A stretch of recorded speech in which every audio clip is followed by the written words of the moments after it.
Breaking news ప్రేమించిన అమ్మాయి తనను మోసం చేసిందని ఓ వ్యక్తి అయితే బలవన్ మరణానికి అయితే పాల్పడ్డాడు. సో ఈ సంఘటన నిజామాబాద్ జిల్లా వ్యాప్తంగా కలకలం అయితే సృష్టించింది.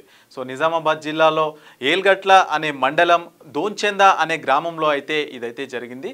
శ్రీకాంత్ రెడ్డి అనే వ్యక్తి అయితే ఆత్మహత్యకైతే పాల్పడ్డాడు.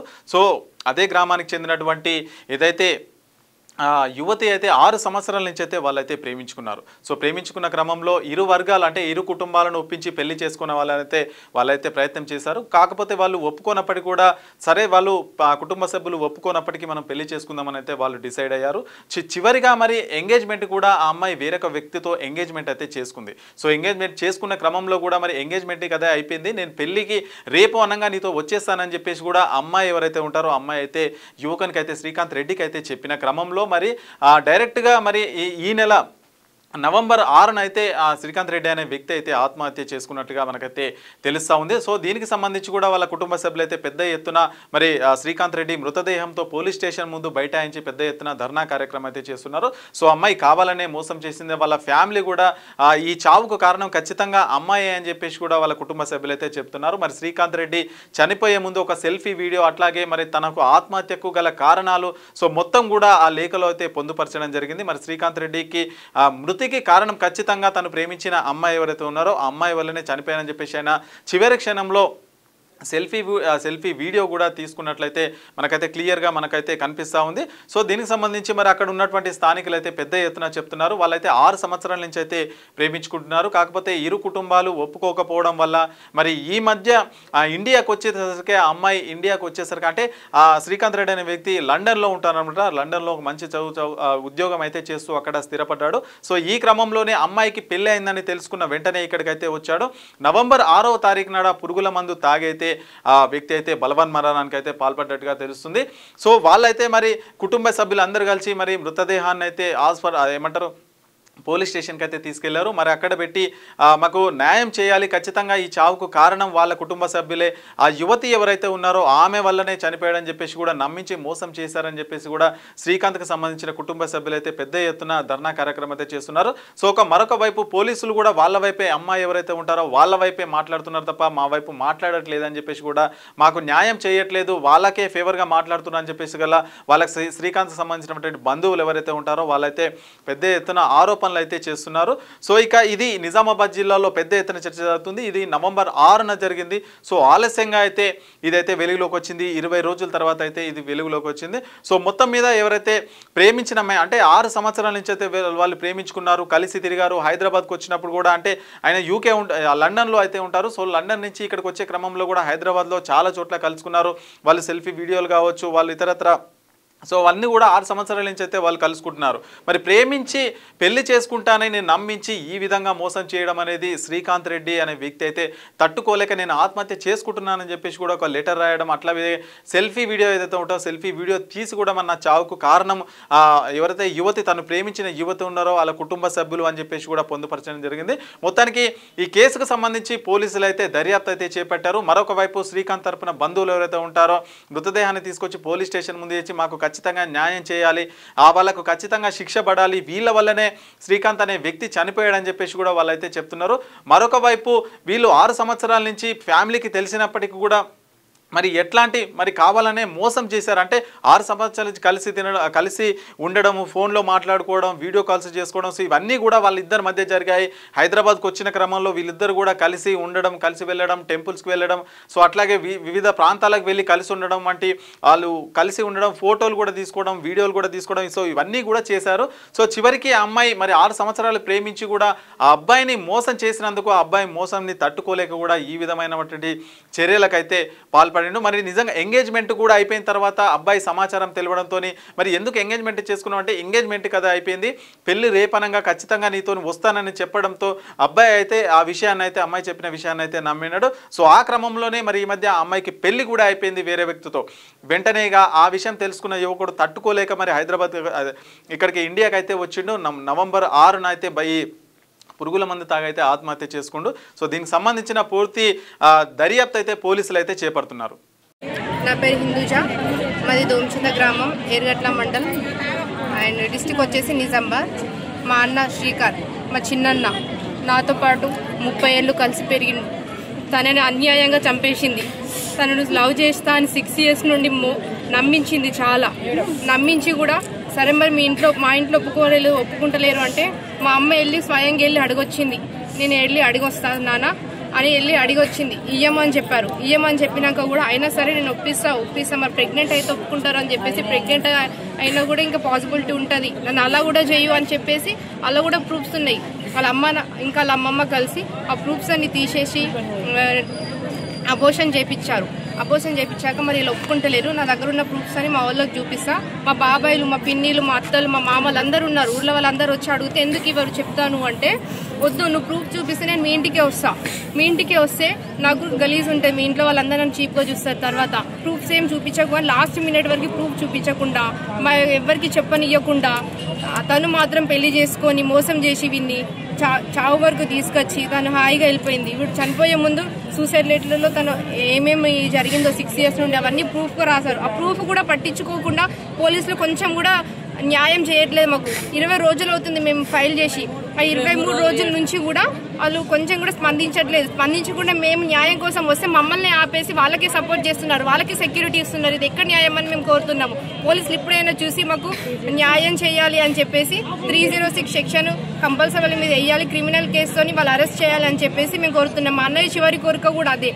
రాసి పోతూ సూసైడ్ లెటర్లో కూడా అదే రాశాడు, న్యాయం జరిపించండి. ఇప్పటికైనా 6 సంవత్సరాలు భరించిన దానికి, 6 సంవత్సరాలు ప్రేమించిన దానికి నాకు ఇప్పుడైనా న్యాయం చేయండి అన్నారు. మీరైనా కొంచెం న్యాయం చేస్తారని కోరుకుంటున్నాను.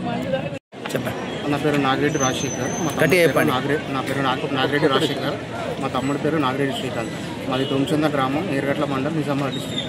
మా తమ్ముడిని వెంకయ్య గారి అఖిల అనే అమ్మాయి 6 సంవత్సరాల నుంచి లవ్ చేసి అన్ని విధాలుగా వాడుకొని డబ్బు పరంగా కానీ, మొబైల్స్ కానీ, షాపింగ్ పర్పస్లో కానీ, ఇయర్ రింగ్స్ కానీ, ఫిజికల్గా కానీ 6 months 6 సంవత్సరాల నుండి కంటిన్యూగా లవ్ చేస్తూ ఉండి అని లండన్కి నుంచి రప్పించింది పెళ్లి చేసుకున్నామని. వచ్చాక కూడా హైదరాబాద్లో లివింగ్ రిలేషన్షిప్ ఉన్నారు. 3 months హైదరాబాద్లో లివింగ్ రిలేషన్ మెయింటైన్ చేశారు. అక్కడ నుంచి వచ్చాక పెళ్లి చేసుకుందామా ఇంట్లో ఒప్పిస్తా అని చెప్పింది. నమ్మించి మాయమాటలు చెప్పి పెళ్లి కన్ఫర్మ్ అయినాక పెళ్లి వరకు వచ్చి 1 గంట ముందు కూడా నేను నీతో వస్తాను, బయటకు వెళ్ళిపోదాము అని ఒక 5 లక్షల వరకు అమౌంట్ కూడా తీసుకుంది. 5 లక్షల అమౌంట్ తీసుకొని బయటకు వెళ్ళిపోదాము, నేను నీతో వస్తానని చెప్పి పెళ్ళికి 1 రోజు ముందు 1 hour వస్తున్నా అని చెప్పి మా ఇంట్లో ఒప్పుకోవట్లేదు. నేను మందు తాగేస్తాను, నువ్వు కూడా మందు తాగావు, చనిపో అని చెప్పింది. వీడు మందు తాగి చనిపోయాడు, ఆమె పెళ్లి చేసుకొని వెళ్ళిపోయింది. 5 లక్షల వరకు మనీ తీసుకుంది, ఫోన్స్ తీసుకుంది, ఇయర్ రింగ్స్ తీసుకుంది, 50,000 షాపింగ్ చేయించింది. అండ్ ఇంకా హైదరాబాద్లో ఫిజికల్ రిలేషన్ ఉన్నప్పుడు ప్రెగ్నెంట్ కూడా అయింది. వాళ్ళ అమ్మ అండ్ వాళ్ళ అమ్మమ్మ ఇద్దరు కలిసి ప్రెగ్నెన్సీ కూడా తీయించారు. హాస్పిటల్కి వెళ్ళి అమ్మాయి మా తమ్ముడికి తీపించిన రిపోర్ట్స్ కూడా పంపించింది. అన్ని ఎటువంటి ప్రూఫ్స్ అయినా అన్ని లీగల్గా పోతున్నాం, అన్ని ప్రూఫ్స్ ఉన్నాయి. మేము 6వ తారీఖు నాడు స్టేట్మెంట్ ఇచ్చాము ఏర్గట్ల పిఎస్లో.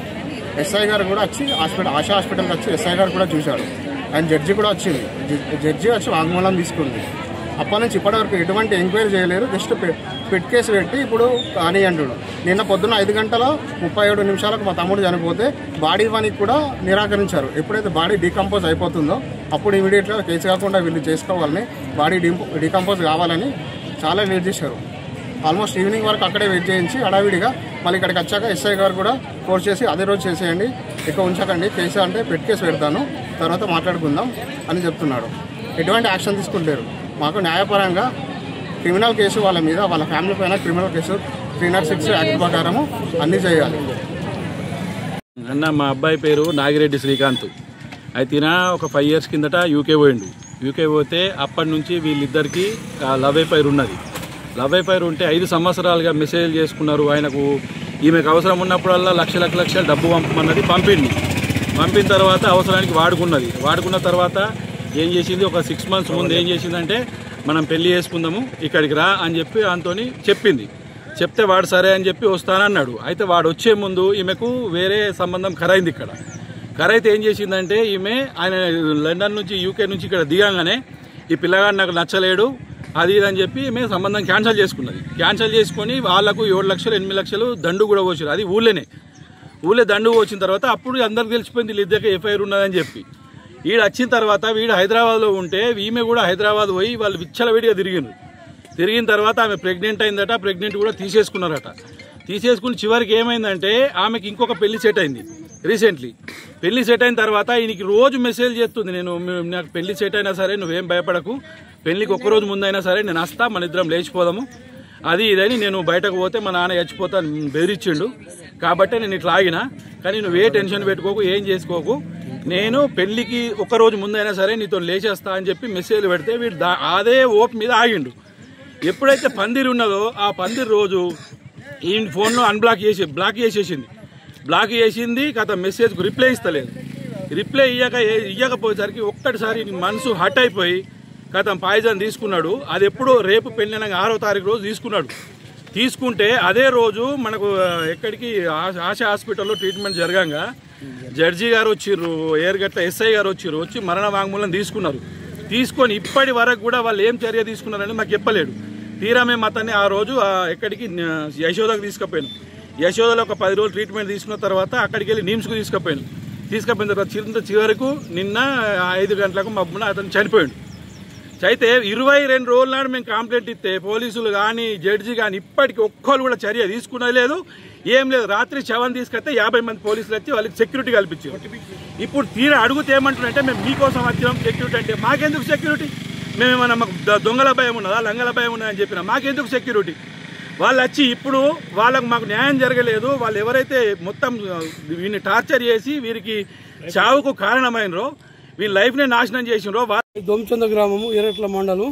మా అబ్బాయి అఖిల అమ్మ వాళ్ళ అమ్మమ్మ మా ఇంటికి ఫస్ట్ 4 సంవత్సరాల క్రితం వచ్చి మా అమ్మాయిని మీ అబ్బాయికి ఇస్తామని చెప్తే వాళ్ళిద్దరు తెలుసుకొని వాళ్ళు ప్రేమలో పడ్డారు. మా అబ్బాయి అప్పటికి లండన్లో ఉన్నాడు.